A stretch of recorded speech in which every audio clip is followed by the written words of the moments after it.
সিলেট স্ট্রাইকার্সের জন্য বিপিএল রেসে টিকে থাকার বাঁচা মরার লড়াই। অন্যদিকে খুলনার সামনে পয়েন্ট টেবিলের ৪ নম্বর দখলের গুরুত্বপূর্ণ ম্যাচে টস জিতে ব্যাটিংয়ের সিদ্ধান্ত স্ট্রাইকার্সদের।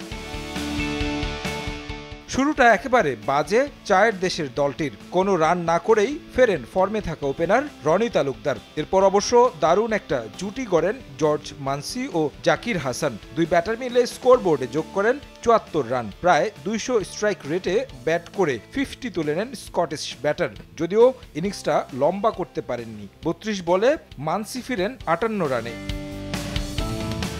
অন্য প্রান্ত থেকে ব্যাট চালান জাকির হাসান। সঙ্গীর বিদায়ের পর তিনিও থাকতে পারেননি বেশিক্ষণ। ৪৪ রানে তাকে শিকার করেন আবু হায়দার রনি। ১৪ ওভারে ১২২ রান তুললেও জাকির চেষ্টা করেও পারেননি প্রতিদান দিতে। শেষ পর্যন্ত ২০ ওভারে ১৫২ রান জমা করে সিলেট। জবাব দিতে নেমে দারুণ শুরু খুলনার। ওপেনিংয়ে পরিবর্তন এনে অধিনায়ক মেহেদী হাসান মিরাজ নিজেই তুলে নেন দায়িত্ব। নাইম শেখকে নিয়ে গড়েন ৬৫ রানের জুটি। ২০ রানে ফেরেন নাইম।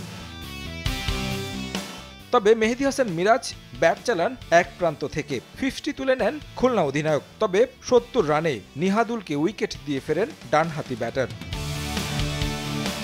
শেষ দিকে পরপর উইকেট হারিয়ে কিছুটা বিপাকে পড়ে খুলনা। জমে উঠে ম্যাচ। ফলাফল নির্ধারণ হয় শেষ ওভারে। বশিষ্ঠ আর অ্যালেক্স রস মিলে ১৯ ওভার ৫ বলে দলকে জয় উপহার দেন। এই জয়ের সঙ্গে পয়েন্ট টেবিলের ৪ নম্বরে উঠে এসেছে খুলনা টাইগার্স।